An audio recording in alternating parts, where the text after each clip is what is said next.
Hi guys, Deuce Jude here back with another Yu-Gi-Oh! Master Duel video, and today we're taking a look at the best anti-spell festival decks that you can play during the event.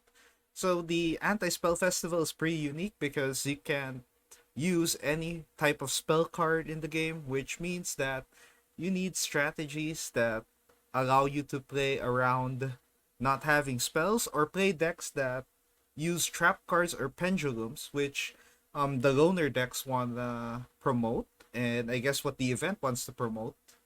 So I cooked up five different decks that you can use during the event, and as always, the other ones here are pretty meta. The other one is a budget option that's pretty cool to have if you don't want to spend too much on making a new deck for this event.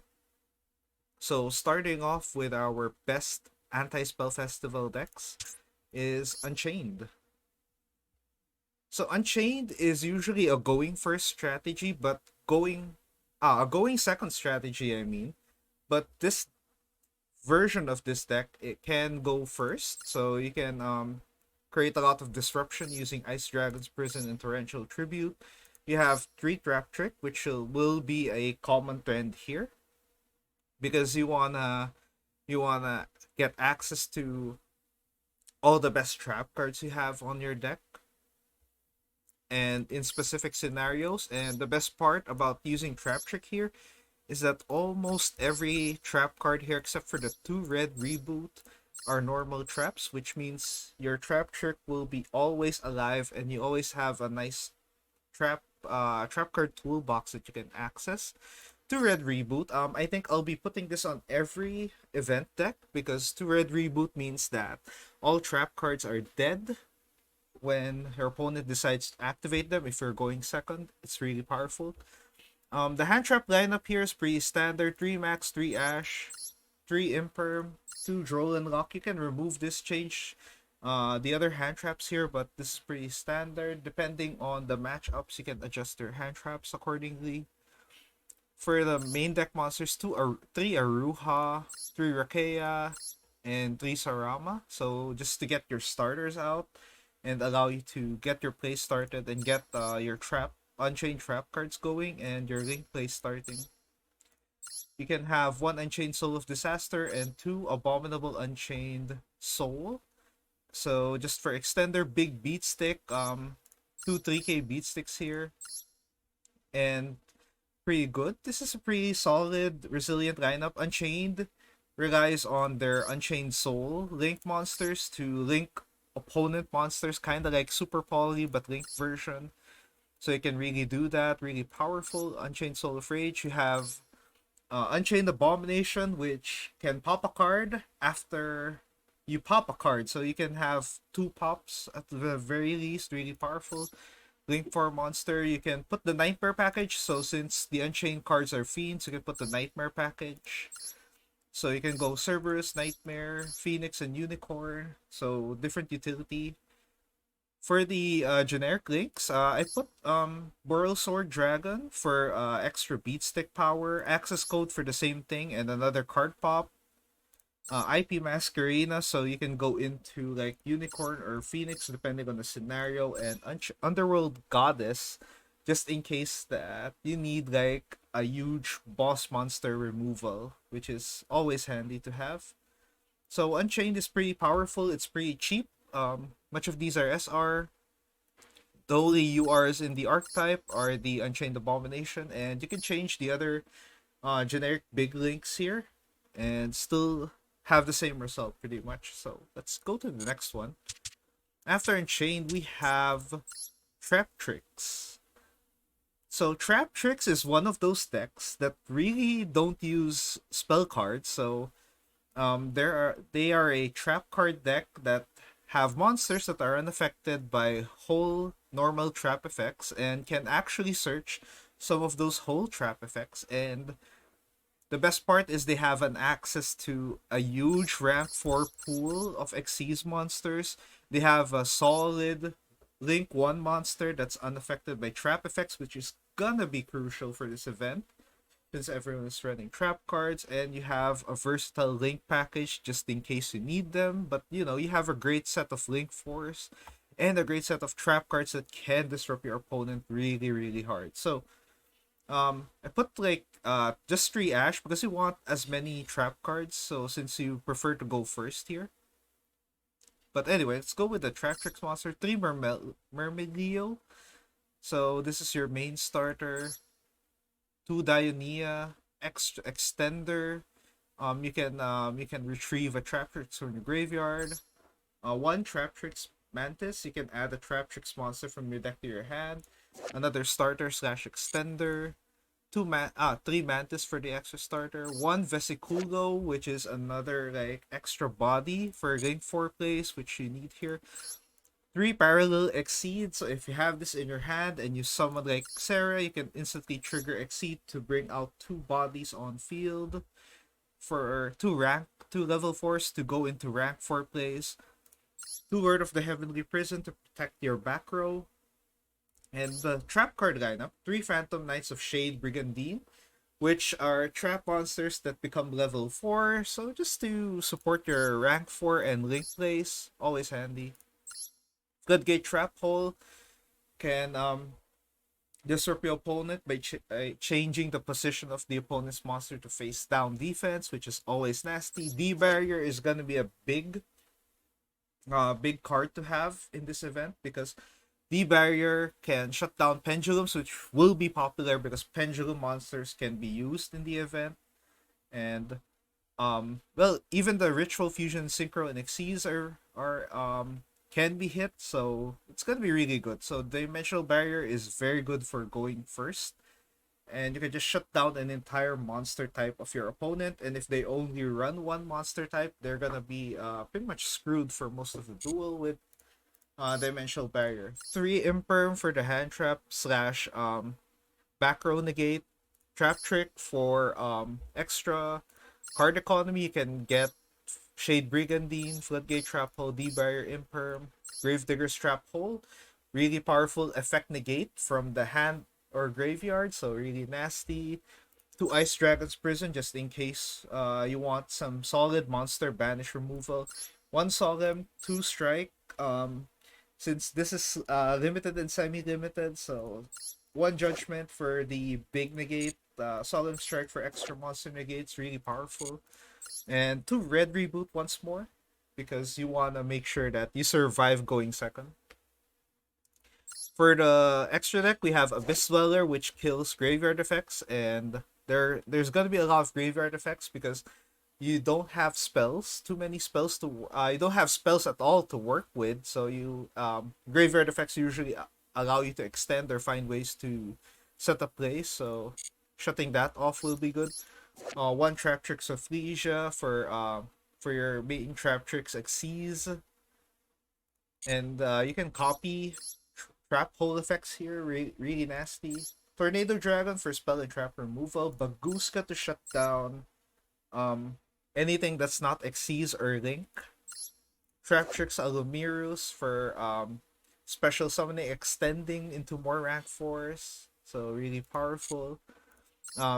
Vespinato for beatdown piercing damage, and Zeus, so you can board wipe, especially on pendulums, which if Zeus wipes a pendulum board, their cards will be sent to the graveyard, which is nasty, and they don't want that to happen. 3 Trap Trick Sarah, this is your best Link monster. This is where you're supposed to start with, and this is how your play is supposed to go. And since it's unaffected by trap effects, it's gonna survive a good amount of punishment. And let's go. The other Link monsters: Nightmare Phoenix and Nightmare Unicorn for generic removal. IP Masquerena to Link Climb to go into like Unicorn or Phoenix depending on the scenario, and Access Code to finish off the opponent. So Trap Tricks is very good. It's kind of budget, but you know, Sarah is a bit expensive and the other XCs are expensive, so Trap Tricks is a good strategy. Even after the event, it's a really good trap deck that you can use in Master Duel rank. So let's go. Now, next up is Eldritch. So Eldritch is, well, a classic trap deck that's heavy on floodgates, heavy on disruption, and very resilient in the grind game. It's very annoying to deal with in rank, and Not having spells means that Eldritch is kinda at home. So this is pretty cool because Eldritch is uh, a very strong trap heavy deck with a solid engine that allows you to summon it from graveyard or deck with Scarlet Sanguine. You have trap monsters like Hakwero, which can banish, and one Conquistador to pop a card. I put an Ending Nightmare here for Anti Floodgate. You can put this on your other trap decks. Really good removal. 2 red reboot, of course, going second. Solemn package of 1 Judgment, 2 strike. 3 Ice Dragon's Prison, really powerful. 3 Dogmatica Punishment, so you can remove multiple cards. An extra card pop is always nice. 2 Lost Wind for the face of negate slash lowering the attack of the opponent. D-Barrier to shut down an opponent for 1 turn, and 2 Torrential Tribute for removal. And other removal, you have 3 Lava Golem, and of course you need 2 Golden Lord. 3 is a bit too bricky. 2 Heavily Prison to protect back row, and hand traps like Droll and Ash. You can change this up. Hand traps are pretty optional in trap decks, but if you want extra like disruption in negates, you can have these two, and that's gonna be cool. For the extra deck, 2 Entis, 1 Skull Knight, and 1 Wind Pegasus, just for the Dogmatica punishment targets. So you can break boards with this extra. If you send it Entis to the graveyard, you can pop a card. So really powerful. Wind Pegasus allows you to bounce a card. So awesome. Skull Knight is another card pop just in case. Next you have the little train package. Gustav Max and Juggernaut Leeb, which allows you to just win games if you have the 2 Eldritch cards on board. So really powerful. Or Lord of the Heavily Prison plus an Eldritch, which is nasty.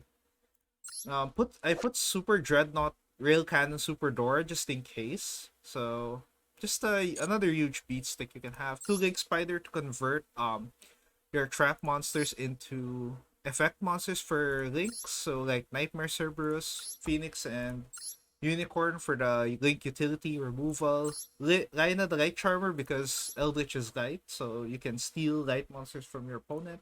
Masquerena for the create a Link monster on the opponent's turn, and of course an access code just in case you can finish a game off with it.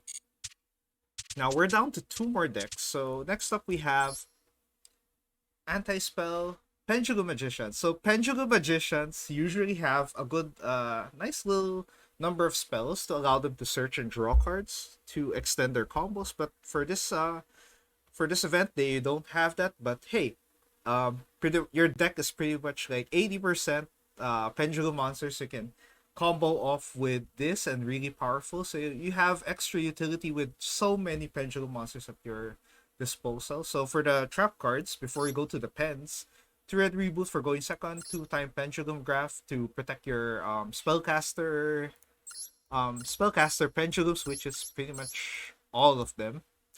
Almost all of them, I guess. So for the Pendulum Monsters, 1 Time Gazer, 2 Performapal Pendulum Sorcerer, 3 Wisdom Eye, 1 Luster Pendulum, 3 Performapal Skullcrobat Joker, 3 Harmonizing Magician,